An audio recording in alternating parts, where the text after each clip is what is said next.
आखिर मेरे बच्चे को क्या प्रॉब्लम है। ऑटिज्म है, एडीएचडी है, वर्चुअल ऑटिज्म है, क्लासिकल ऑटिज्म है, माइल्ड ऑटिज्म है, मॉडरेट ऑटिज्म है, सीवियर ऑटिज्म है, या फिर सेंसरी प्रोसेसिंग डिसऑर्डर है, सेंसरी डिसइंटीग्रेशन डिसऑर्डर है, क्या है। तो ये सारे के सारे क्वेश्चंस आप लोगों के आते हैं। कल से लेकर आज तक मेरी करीब 8-10 पेरेंट्स से बात हुई है जिनके बच्चे सब 6+ हैं। किसी का बच्चा 6 साल का है, 7 साल का है, 8 साल का है, 9 साल का है।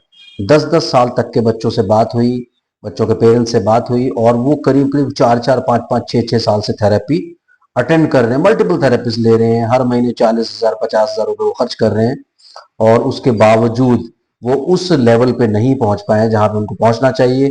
और आज कई बच्चों में क्या चीजें आ रही है, कुछ बच्चों में स्पीच आ गया है, but that is again repetition. अपने आप से कुछ वो एक्सप्लेन नहीं करता, अपने आप से चीजें नहीं बताएगा, अपने आप से नहीं एक्सप्लेन करेगा कि आज स्कूल में क्या हुआ, या आज उसे किसी बच्चे ने कुछ बोल दिया, उसके अगर बॉडी पे कुछ स्क्रैचेस लगे हुए तो किसी से झगड़ा हुआ, या किसी टीचर ने कुछ बोला, ये सारी की सारी चीजें वो एक्सप्लेन नहीं करता। बाहर जाएगा, जो चीजें, जो रेफरेंसेस बस कहे जाएंगे, उन रेफरेंसेस पे वो बात कर देगा, रिपीट कर देगा। यहीं तक उनकी डेवलपमेंट हुई। और कुछ बच्चों की तो स्पीच बिल्कुल ऑल टुगेदर डेवलप ही नहीं हुई, उनको 4-4, 5-5 साल थेरेपिस्ट के लिए हो चुके हैं। बट यहाँ बड़ा क्वेश्चन ये आता है कि फिर क्या हुआ, क्योंकि 10 to 20% इंप्रूवमेंट अगर 4-5 साल में मिल रहा है तो मुझे लगता है कि कहीं डायरेक्शन कुछ गलत हो गई है, डिसीजन कुछ गलत हो गया। इसलिए पेरेंट्स का सवाल ये आता है कि यार बताओ तो सही एग्जैक्टली प्रॉब्लम क्या है। और सबसे बड़ा लूप होल यहाँ पे क्या होता है कि पेरेंट्स पॉजिटिव नहीं होते, क्योंकि पेरेंट्स अपना वो कॉन्फिडेंस लूज कर चुके हैं। अभी रिसेंटली मेरी 2-3 लोगों से बात हुई है जिन्होंने ये कमेंट दिए, कमेंट सेक्शन में वो कमेंट्स मौजूद हैं। उन्होंने कमेंट दिए हैं कि 1 महीने में ही पूरी फैमिली में पॉजिटिविटी आ गई, हम लोगों ने अपनी जिंदगी जीनी शुरू कर दी है, एंड वी आर श्योर कि अब बच्चा आराम से ठीक हो जाएगा। और 1 महीने 1.5 महीने में काफी इंप्रूवमेंट मिल गया। कुछ पेरेंट्स को 2 महीने में बहुत इंप्रूवमेंट है, उनको लगा कि पिछले 2 साल 3 साल में वो सब चीजें नहीं हुई जो पिछले 2 महीने में हो गई। तो ये क्या होता है, ये आपका माइंडसेट होता है, आपको क्लैरिटी होती है, आपका कॉन्फ्लिक्ट रेजोल्यूशन होना चाहिए। जैसे कई पेरेंट्स को पता नहीं होता कि यार एग्जैक्टली क्या प्रॉब्लम, बहुत सारे कॉन्फ्लिक्ट्स उनके माइंड में जाते हैं। तो यहाँ साइकोलॉजिकल काउंसलिंग बहुत इंपॉर्टेंट होती है, उन लोगों की पॉजिटिविटी बहुत इंपॉर्टेंट होती है। अल्टीमेटली पेरेंट्स आपको पे कर रहे हैं, पेरेंट्स वो एफर्ट कर रहे हैं जिसकी वजह से बच्चे ठीक होने चाहिए। और अगर वो सारे एफर्ट राइट डायरेक्शन में नहीं हो रहे हैं, आप पेरेंट्स को ढंग से इंक्लूड नहीं कर रहे हैं, उनकी पॉजिटिविटी की तरफ ध्यान नहीं दे रहे हैं, उनको पॉजिटिव करने की तरफ ध्यान नहीं दे रहे हैं, तो आप कहीं ना कहीं लूज कर रहे हैं। आपकी जो स्ट्रीक है यहाँ पर वो कमजोर हो रही है।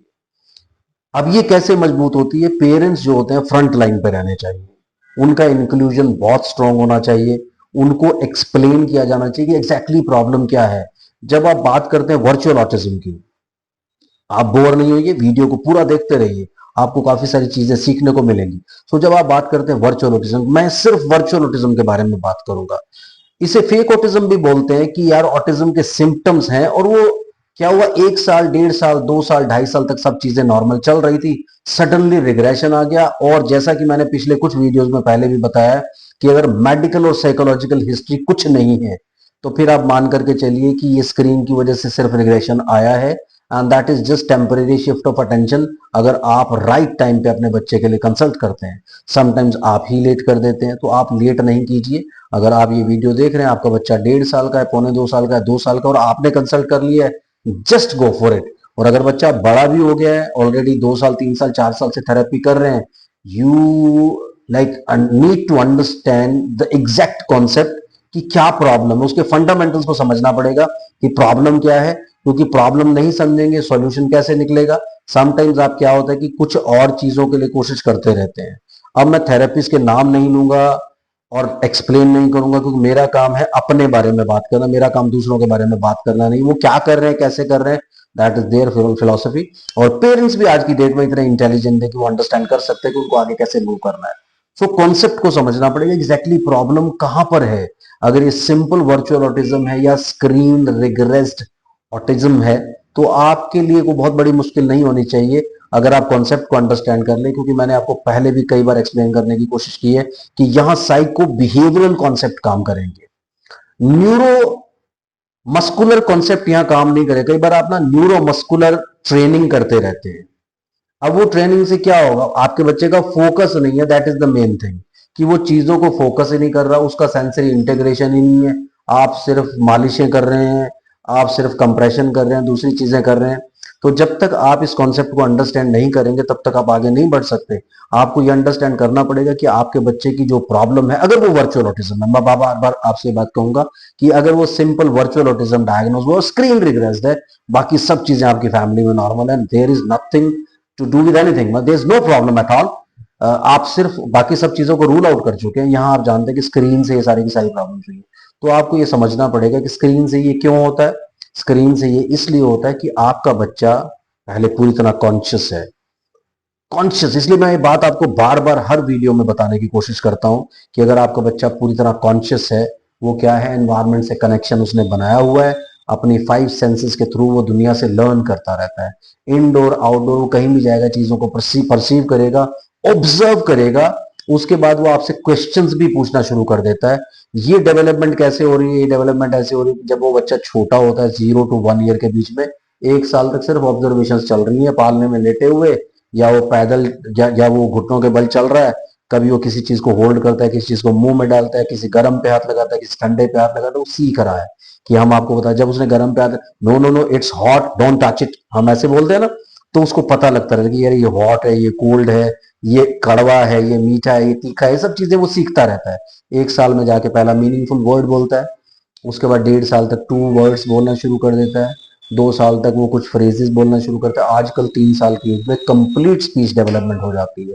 लेकिन अगर बच्चा उस पर्टिकुलर फेज में, जब सोशल कम्युनिकेशन और इमोशनल डेवलपमेंट सबसे ज्यादा होती है, मैक्सिमम होती है, उसे क्रिटिकल पीरियड बोलते हैं, दैट एज इज 6 मंथ से लेके 6 साल के बीच में। उसमें भी सबसे ज्यादा फास्ट होता है 6 साल से 3 साल के बीच में। तो अगर उस दौरान आपने स्क्रीन से एक्सपोज कर दिया, तो वो उस स्क्रीन से जो भी चीजें देखता है उसे वो सोर्स ऑफ इंफॉर्मेशन बना लेता है।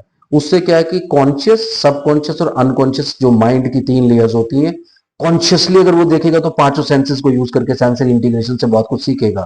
सबकॉन्शियस से क्या होगा, वो केजुअली देख तो रहा है, सब चीजें ऑब्जर्व कर रहा है, बट परसीव किसी चीज को नहीं कर रहा। जब वो परसीव नहीं करेगा तो उससे प्रॉब्लम क्या होगा कि वो परसीव नहीं करेगा तो वो प्रोसेस कैसे करेगा, प्रोसेस नहीं करेगा तो स्टोर कैसे करेगा, जब स्टोर नहीं करेगा तो फिर वो आगे जब आप उसको किसी सिचुएशन में डालेंगे, कुछ पूछेंगे, तो प्रॉम्प्टली जवाब के साथ कैसे वापस आएगा। तो ये प्रॉब्लम जो है ना, सबसे बड़ी प्रॉब्लम होती है कि प्रोसेसिंग उसने बंद कर दिया, परसेप्शन उसने बंद कर दिया, सेंसरी डिसइंटीग्रेशन उसने शुरू कर दिया। अब वो क्या करता है, किसी भी चीज को बस आंखों से वो देख रहा है, बाकी किसी सेंस को यूज नहीं कर रहा है। और आंखों से भी जब वो देख रहा है, उसके दिमाग में काफी सारी इमेजिनेशन चल रही है। उन इमेजिनेशंस की वजह से क्या हो रहा है कि वो ऑब्स्ट्रक्शन का काम कर रही है, जो नेचुरल वर्ल्ड उसको परसीव करना चाहिए उसमें। उस ऑब्स्ट्रक्शन की वजह से प्रॉब्लम ये आ रही है कि बच्चा कुछ भी परसीव नहीं कर रहा, प्रोसेस नहीं कर रहा, और उससे आगे लर्निंग नहीं कर रहा। वो इनफैक्ट उसने जो पिछले 1 1.5 2 साल में सीखा था, उसे भी वो रिवर्स कर देता है, जिसे रिग्रेशन का नाम आप देते हैं। यानी वो वापस ब्लैंक स्लेट पे आ जाता है, चीजें वो परसीव ही नहीं कर रहा, तो फिर सीखेगा कैसे आगे के लिए। आपके बच्चे को सीखने के लिए ये प्रोसेसिंग होना बहुत इंपॉर्टेंट है। इसलिए आप इस प्रॉब्लम को ऐसे समझ सकते हैं कि उसने, मैं सिर्फ वर्चुअल ऑटिज्म की बात कर रहा हूं, यहाँ पे किसी और प्रॉब्लम की बात नहीं कर रहा हूं। तो वर्चुअल ऑटिज्म में आपका बच्चा सेंसरी डिस्कनेक्शन कर लेता है, उसकी वजह से वो सीखना बंद करता है, और इसी पे ही आपको काम करके वापस अपने बच्चे को इस दुनिया पे फोकस करना सिखाना चाहिए, अटेंशन सिखाना चाहिए, और प्रॉपर ऐसे प्रोग्राम्स ज्वाइन करने चाहिए जो सेल्फ लर्निंग को इंड्यूस करते हैं, कि बच्चा खुद से करे, आप उसे रिपीट ना करवाएं, वो खुद से आकर के बोले।